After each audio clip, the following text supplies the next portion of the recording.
Olá, queridos alunos e queridas alunas, sejam bem-vindos. Eu quero te fazer uma pergunta. Você sabe a diferença entre evaporação, ebulição e calefação? Eu vou te ensinar na aula de hoje, é depois da vinheta.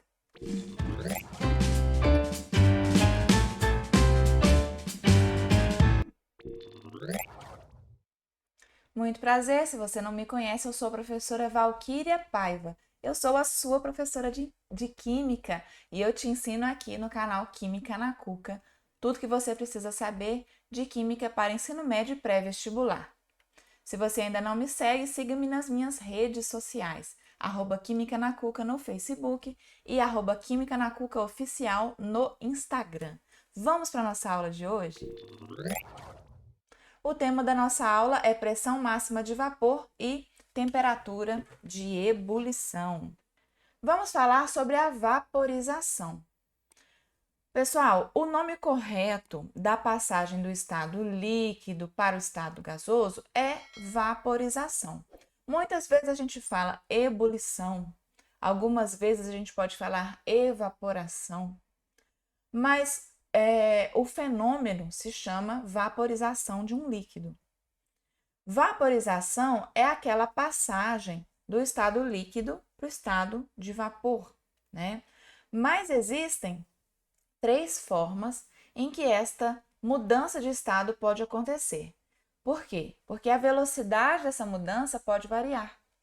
E aí, dependendo da quantidade de energia que nós fornecemos para a substância, essas três formas podem ocorrer. Quais são elas? Evaporação, ebulição e calefação. Vamos lá. A primeira que eu vou te falar é a evaporação. A evaporação ela é um termo muito usado quando a vaporização ocorre em temperatura ambiente, né? A qualquer temperatura e a qualquer pressão, de uma forma bem lenta, bem gradual, geralmente só na superfície do líquido, sem aparecimento de bolhas, né? Sem agitação do líquido. É o que ocorre, por exemplo, quando nós colocamos roupinhas para secar no varal, ou é o que ocorre na água de uma poça, quando ela começa a evaporar, né? Na água de um rio que estiver lá. Então, a água, por exemplo, de um rio, ela vai evaporando com o tempo, gradualmente. Apenas a parte da superfície do rio é que passa para um estado de vapor de água. Outro exemplo, quando nós colocamos as roupas para secar, mostra então que a evaporação ela pode se tornar progressivamente mais intensa em temperaturas mais altas. Ou seja, quando o dia tá aquele solzão de rachar, a roupa seca muito mais rápido.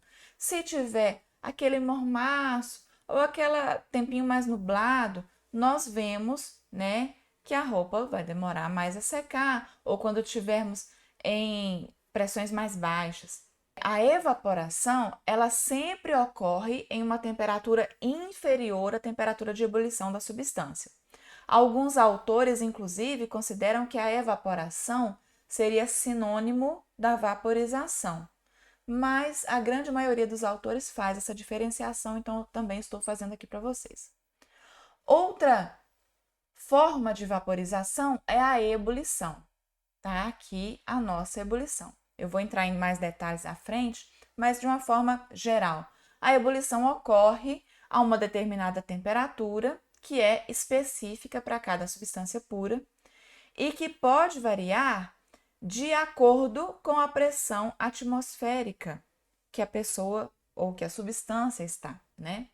Ela se dá quando nós vamos aquecendo o sistema e ela é uma passagem do líquido para o vapor de uma forma rápida, de uma forma bem perceptível. Nós vemos aqui, olha, bolhas se formando, ocorre em toda a extensão do líquido, não apenas na superfície.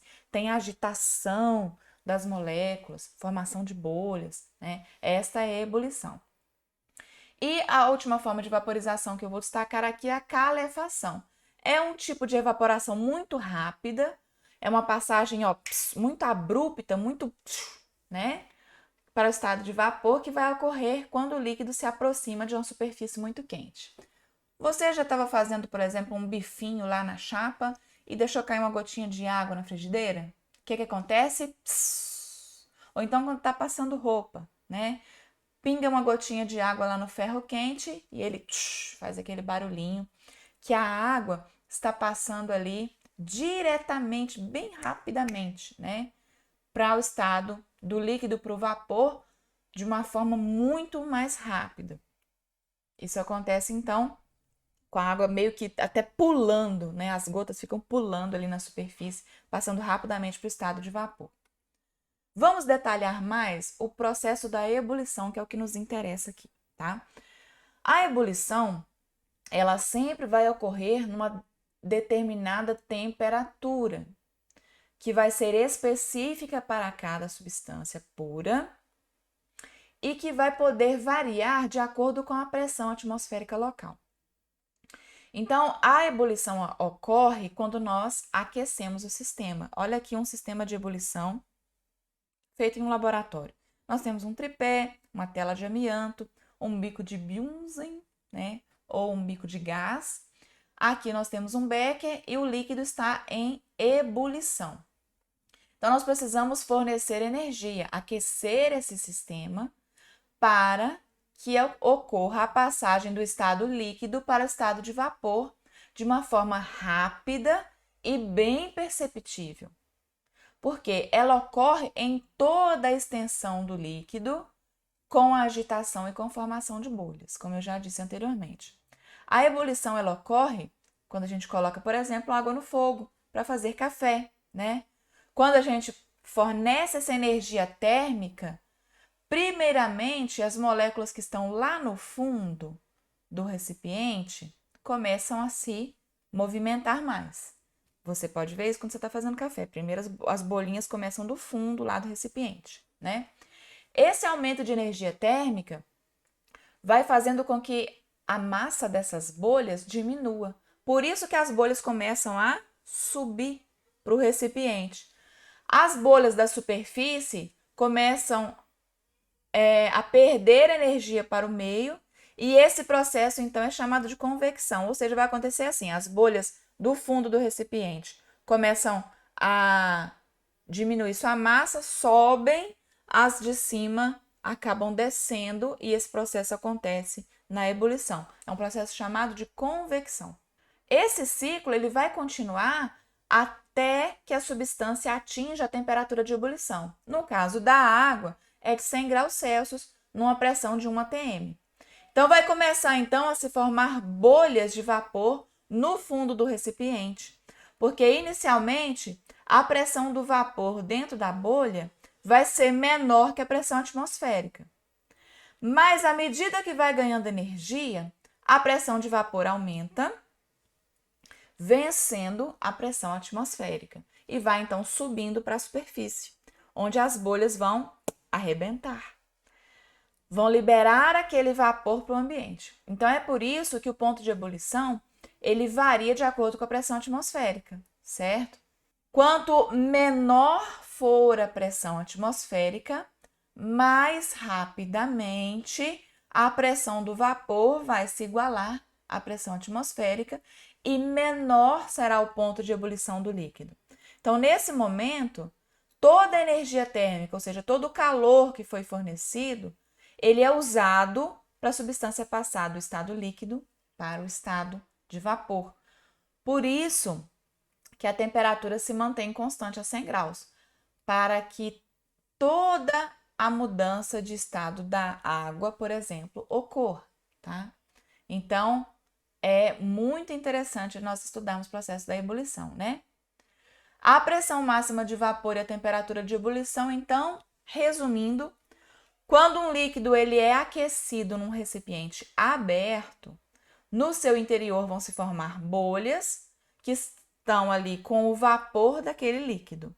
Essas bolhas começam a escapar do líquido quando a pressão interna da bolha for igual à pressão atmosférica.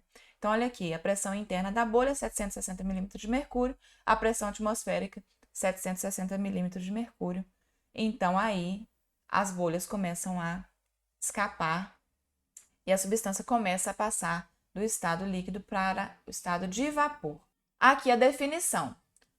Um líquido entra em ebulição à temperatura na qual a pressão máxima de vapor se iguala à pressão exercida sobre sua superfície, ou seja, a pressão atmosférica. Aqui nós temos um gráfico da pressão máxima de vapor da água em função da temperatura. Olha só, nesse gráfico aqui, a ebulição da água ao nível do mar, ela é indicada no ponto A, no encontro dessa linha horizontal, que corresponde à pressão de 1 atm ou 760 milímetros de mercúrio. Corresponde, então, à temperatura de 100 graus Celsius. Consequentemente, a região do gráfico à esquerda do ponto A, que é essa parte azul, representa a água no estado líquido, e à direita do ponto A representa a água na forma de vapor. Pessoal, então esta foi a nossa aula de hoje. Muito obrigada por assistir. Se você ainda não for inscrito, inscreva-se no meu canal. Se eu te ajudei, clique no gostei, tá bom? E muito obrigada. Deixa um comentário que eu te respondo com certeza. Até a próxima aula. Tchau!